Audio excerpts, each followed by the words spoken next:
About 5 years ago, well, I wasn't yet a really saved Christian back then. I got married to my husband as just somebody who knew Jesus, but didn't really understand him or take him seriously. I used to commit so many sins, and I just lived a careless life. I never even had a Bible.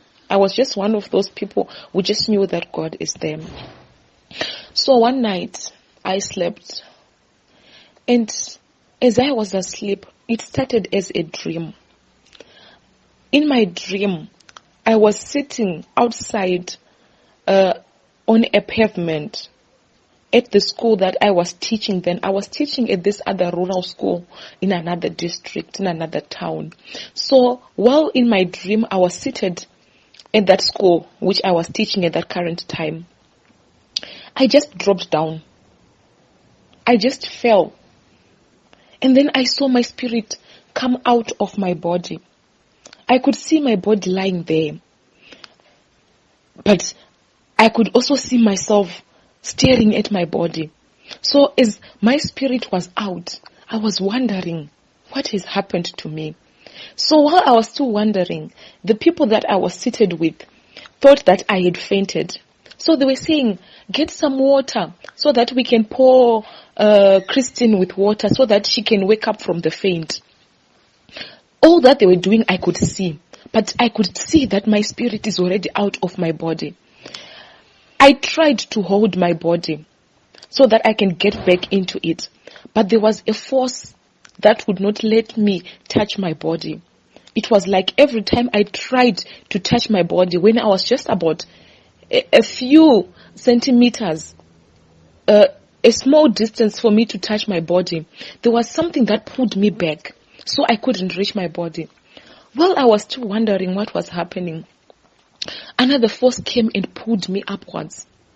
So as this force was pulling me upwards, I could see the school. And then now I could see like the whole of Zimbabwe. I could see the whole of Africa because I was floating up. Then I could see the earth as a big blue ball. I kept drifting upwards till that ball began to get smaller and smaller, the ball of the earth, until it disappeared. And I floated for some time. Then I landed in what looked like a forest. When I landed there was just one thin road, a very small road. It was very narrow, that only one person could walk in it. Besides the road were very big green trees. So if you tried to get out of the road, you would get into the forest. But there was just one road that showed that many people, or it is used by people to walk there. But it was so small, the road was so small that only one person can fit. Otherwise, if you try to walk while you are two, the other one will already enter into the forest. The forest was very green and very thick, but there was only that small road. So I landed on that road. Then I started walking. As I was walking down the road, I saw some people who were also in front of me, who were also walking. But I couldn't ask them where we are going or what was happening because the road was so small that you cannot go by somebody's side. So I followed the road and it came to this other building. It was a very big building, but I could tell that the building was ancient, that it had been there for thousands of years. So all this time that I was floating and I had landed into the road, I was wearing the dress, a brown dress that I had died wearing all this time.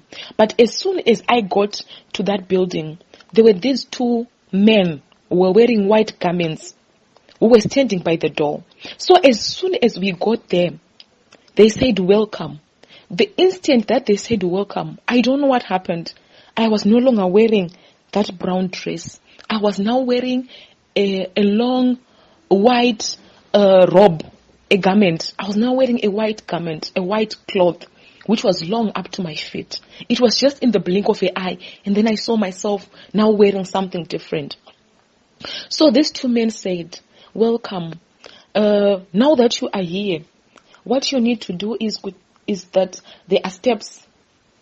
So you need to go up the steps. On the last step to the top, there is a table with a scroll. You know those books, the books that people of long ago used to write in, like the ones that you could like roll them. So it was something like that. That was on top of the table. And then there was a feather, a white feather, very big feather that was dipped in ink. So they said that when you get up there, you take that feather and then you sign your name in the scroll, in the white scroll. So the minute that you sign your name, the scroll, it kind of swallows your name. It becomes clean again, and then another person comes in and signs that they have come. So they said, now go up the steps. When your turn comes for you to sign, you sign that you have arrived. Like you are signing in. Then after that, we will tell you where you are going. So the steps, what was funny about these steps is that they had no wall behind them. They were just steps from down going up into the air, without any bricks supporting them. They were just steps going up to that table with the scroll and the feather and the ink. So as I was climbing the steps, because there were people who were in front of me, meaning all those people had died before me, so they were ahead of me in the queue. So each time one person went and signed, the next person would move up another step, until you reach to the top where there is the table. So each time I took a step up to go and sign, I was haunted. In my thoughts, I was saying, okay, I have died. How did I die without confessing my sins? So every step I took, the more troubled I became. Saying to myself, okay, now this is death. I have died. But how did I die without confessing? So I kept asking myself that question. How did I die without confessing? Though I don't know even up to today, my sister, what I was supposed to confess, but it kept haunting my thoughts that how did I die without confessing? So when I reached to the top, so that I could sign my name into the scroll, when I took the ink and put it on the scroll so that I can sign my name, the scroll vanished and I saw a vision of my 2 children. By then I had 2 kids. I had my daughter and my son. So I saw them hugging and crying. And their eyes were so red that they had wept and cried so much. So I tried again to sign. The scroll would disappear. But in place I would see the vision of my 2 children hugging each other and crying. So I couldn't sign because every time I tried to sign, it was blocked by this vision.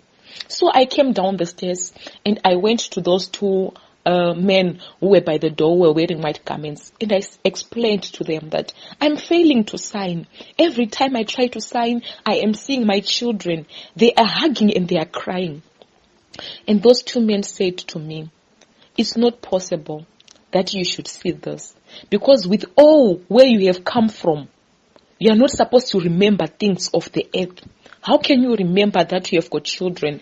Because once you come to this place, all things of the earth should be forgotten. Don't you know a verse which says, there is no remembrance in death? You are not supposed to remember things of the earth. Then my mother died when I was in grade 1. I was just 6 years when my mother died. So I grew up without my mother. So I said to the 2 men, but how come my mother died when I was just 6 years old and she didn't see me and my little sister also crying? And then those 2 men said, some questions are not asked. You do not question God. So when they said this, I was puzzled. And then they said, so these men were now talking to each other. Then they say to each other, no, what's happening with her is not normal. Let's go and see him. So the moment they said, let's go and see him, they just said him. I just fell down. Like the him that they were talking about, it had an effect on me. So I kind of collapsed, like it was too much for me. So they held me and they dragged me and took me to another place, but it looked like a room, but not really a room, because there was open space. There were just round pillars. But in between the pillars, there was space. And in front of where they took me to that place, there was somebody who was seated on a white throne. I couldn't see the face of whoever was seated there because this person was shining. You know, the light was white, but it was shining. It was blinding, just like looking at the sun, but not in the sense of the sun, because the sun is kind of yellowish. That light was white, pure white, but it was shining and blinding. So I was like, wondering, like, who is this? So this person seated on the chair, I didn't see his face. I could just see that he's blinding. He's got a light. This person just said to me, go back. Those were just his words. And it's so funny because he spoke in English. You know, in Zimbabwe we speak many languages like Shona, Ndebele and so forth. But he spoke in English clearly to me and he said, go back. Those were just his 2 words, go back. The minute that he said go back, I woke up. It was now 3 a.m., midnight. I was scared. I was shivering. I didn't know what had happened to me. Did I really die? Was this a dream? Even up to today, I don't understand what happened that night, my sister. But every time, it's so clear to me. It's so clear. I see it. Every time I think of it, I see it as clear as it is. And now, I know that if you die with a sin, if you die without confessing, it's the most haunting, it's the most painful experience you can ever go through.